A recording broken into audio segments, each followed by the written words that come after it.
Namaskar, boa noite. Muito bom estar aqui novamente no Dharma Chakra, né, de Pontal. Vejo que tem bastante pessoas. A Tanista realmente faz um trabalho incrível, né, de organizar esse Dharma Chakra. Gratidão pelo convite, gratidão pela presença. Sobre essa leitura, né, que fala que está vibrando em cada célula nossa, né, um desejo por avançar em direção ao progresso, né, espiritual. Eu lembro quando eu era criança assim, um pouco adolescente, né? Eu vi assim que minhas amiguinhas tudo gostavam de sair em festa e tudo mais. E aí eu nunca sentia vontade de ir. Na época, na minha cidade, tinham umas festas que chamava de exposições. E, enfim, meus primos iam, meu irmão ia. E eu nunca gostava de ir, né? E uma vez eu me peguei pensando assim, nossa, por que será que eu sou diferente delas? Por que eu sou diferente das pessoas, né? E aí eu fiquei com esse questionamento. E aí logo mais tarde, né, sentindo essas coisas do mundo externo, não me atraía muito, né? Essas festas, essas coisas, não era algo que me inspirava tanto. E eu não entendia o porquê. Mas como o Baba está dizendo aí na mensagem, né, a gente tem essa vibração interna, depende do sanskara de cada pessoa vai sentir num nível diferente esse chamado espiritual, né? E aí depois eu, seguindo esse chamado muito forte, quando eu já estava no centro de treinamento, eu ainda me questionava, mas por que que eu fui, por que que meu coração vibra tanto nessa direção, nem eu entendo quais os motivos, né, para estar aqui, mas sinto que é aqui que eu tenho que estar, né? Então eu questionava muito assim, né, Baba, o que você quer de mim? O que você espera de mim? Nem eu sei, mas enfim, seja lá o que for que você espera de mim, eu estou aqui à disposição. Eu só não estou entendendo o quê, né? Mas eu confiava, né, que o nosso guia espiritual, né, sabe o que cada um tem capacidade de realizar nesse planeta. Então, uma entrega muito grande, sem ao menos entender um pouco. Ainda continuo seguindo, né, nessa entrega, sem entender 100% o que me espera lá na frente. Então, nessa jornada de entrega, de busca espiritual, tive assim alguns desafios, né, que me fizeram questionar se é isso mesmo que eu quero, né? Será que o caminho espiritual é realmente algo que a gente tem que ficar muito distante da realidade do mundo lá fora, da sociedade? E sim, é uma jornada muito individual, né? Mas o Baba ele fala assim, não adianta, né, a gente se isolar, praticar a espiritualidade e deixar a sociedade de lado, né? E aí tem, para esse progresso espiritual acontecer, existem algumas etapas das sadhanas que a gente tem que passar, né? Então, tem 4 etapas, eu vou compartilhar para vocês, assim, para a gente ver o quanto é importante a gente viver dentro da sociedade e principalmente fazer o serviço social, né? Então, eu vou compartilhar essas 4 etapas, né? Quem sabe alguns de vocês consigam identificar em qual etapa vocês estão, né? Eu acho que é bem legal a gente ter um pouco dessa reflexão, assim. Então, o primeiro momento, né? A nossa jornada ela é dividida em 4, 5 etapas, né? Como a gente tem uma mente, várias camadas da mente, a camada mais externa da mente é o nosso corpo físico, né? E a camada mais sutil ainda é quando você mergulha lá além do subconsciente e entra num estado, né, de consciência muito expandida. Então, o processo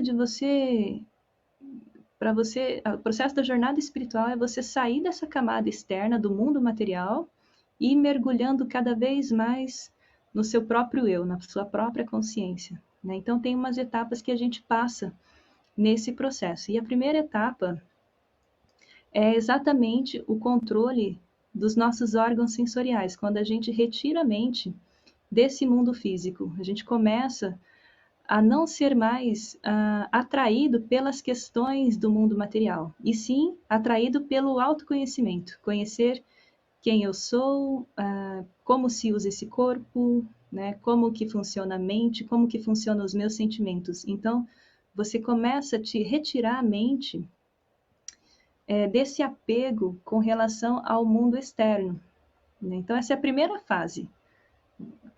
Chama-se uma fase extra-interna do ego, né? Do sentimento e do eu.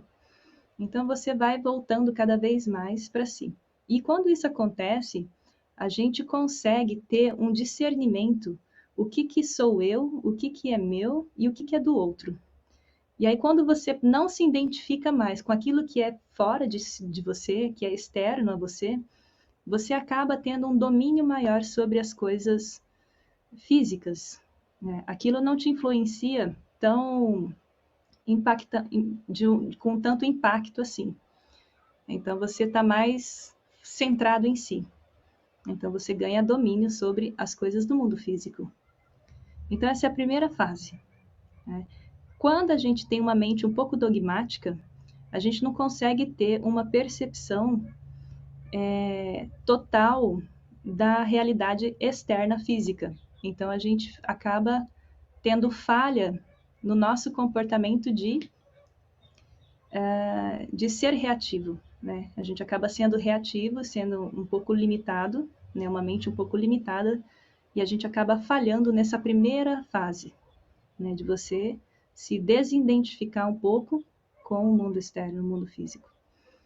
Então, passando essa fase, a gente chega na segunda fase. A segunda fase é o momento que você toma mais consciência sobre os seus sentimentos, né? Você tem mais consciência sobre os seus sentimentos, né?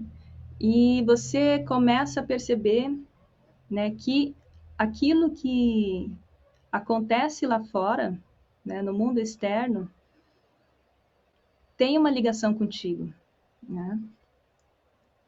Então é muito natural que a gente acaba sentindo alegria, felicidade, mas ao mesmo tempo sentimos tristeza quando acontecem coisas boas lá fora ou quando acontecem coisas trágicas, né? Então a gente ainda vive um pouco, né, conectado de forma sentimental com o mundo externo, né? E quanto mais a gente tem esse sentimento, né, de conexão com o mundo externo ainda, sentimental, a gente acaba adotando uma postura de querer que todas as coisas se saiam bem, que todas as pessoas se sintam bem, né? E a pessoa, quando ela tem esse sentimento, a gente pode dizer que ela já está com uma mente mais com princípios universais, né, na essência, ou seja, que o Shri Shri Anandamurti chama de neo-humanismo. É um sentimento que você tem, que você está conectado com o todo, então você sente a dor e a alegria do outro, tá? Então, essa é a primeira fase. Se a pessoa não tem esse sentimento, né, de benevolência, de conexão e fraternidade, às vezes, por mais que ela pratique sadhana e meditação, né, ela acaba cultivando muito dessa parte do si mesmo, do próprio ego, né? Então não adianta assim, se ela não tem sentimento de benevolência, por mais que ela medita 20 horas, 20 horas passando meditando, essa meditação dela, essa prática espiritual não está indo para uma direção correta, não vai ter resultado, né? Porque ela medita para ela mesma, né? Então isso não vai ter frutos. Não adianta meditar 20 horas se a gente não tem um sentimento de benevolência, né, para tudo aquilo que está ao nosso redor. Então essa é a segunda fase, né, quando você começa a sentir conexões e empatia pelas coisas e pelas pessoas. Aí a terceira fase, né, a terceira fase dessa jornada espiritual é quando o indivíduo já, né, já passando aí da segunda para a terceira, ele já deixa de ser um indivíduo egoísta. Então ele não vai agir no mundo, na sociedade, de forma egoicamente, sabe? Então, por quê? Ele vai estar mais centrado em si mesmo, né? Vai estar mais consciente do seu próprio ser, do seu próprio eu. Então, ele tem um sentimento de querer ajudar todos os seres. Ele desperta essa ação do serviço, né? Do serviço desinteressado. E se ele não tem isso, né?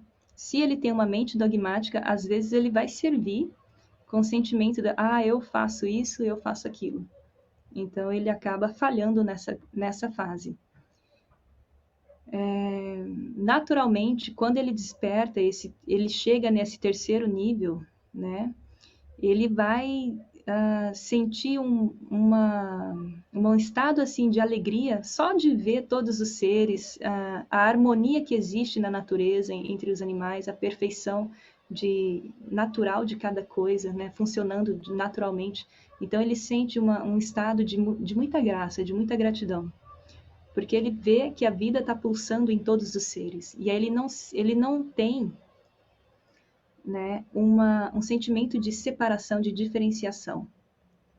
Esse é a terceira fase, ele não está mais no nível egóico. Ele sente que todos os seres são dele, né? Tudo pertence a ele. Então ele cuida de todos os seres, de todas as coisas, né?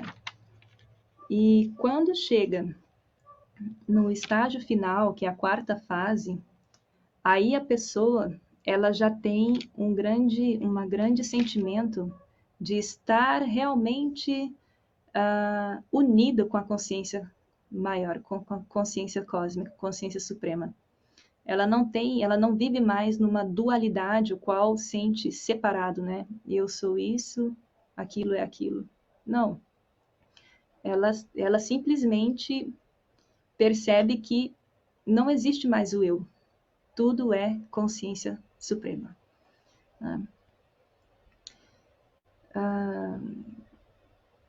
Nesse estado, se ainda assim a pessoa ela tem um certo defeito nesse estágio, né, por conta de uma mente um pouco dogmática, ela ainda pode ser que ela aconteça dela pensar, eu sou representante de Paramapurusha, ou eu sou um grande mensageiro, eu sou um grande apóstolo, e aí ela começa, né, ainda pela influência do próprio ego, a falar coisas que não são corretas, a influenciar pessoas de uma forma, né, não tão adequada.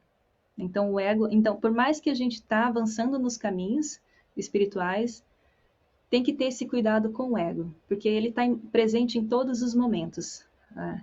Se você tem um descuido, cair numa mente um pouco dogmática, você tem uma queda muito grande. Então, nessa última fase, não pode existir nenhum tipo de dualidade. Né?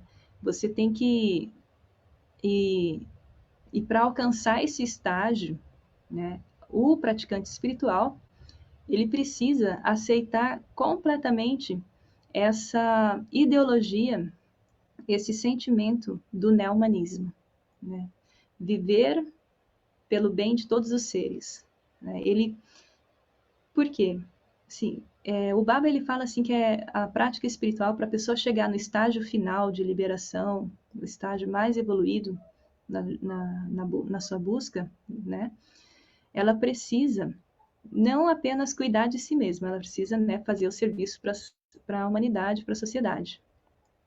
Porque se ela passa uma vida inteira fazendo sadhana na meditação e fazendo todas as práticas de asanas e todas as terapias possíveis, e ela não presta serviço para a sociedade, quem saiu perdendo foram todos os seres, na verdade. Né? Todos os seres saíram perdendo. Então, não tem hipótese alguma, né? O Baba fala, uma pessoa chegar num nível tão elevado e conseguir alcançar a liberação.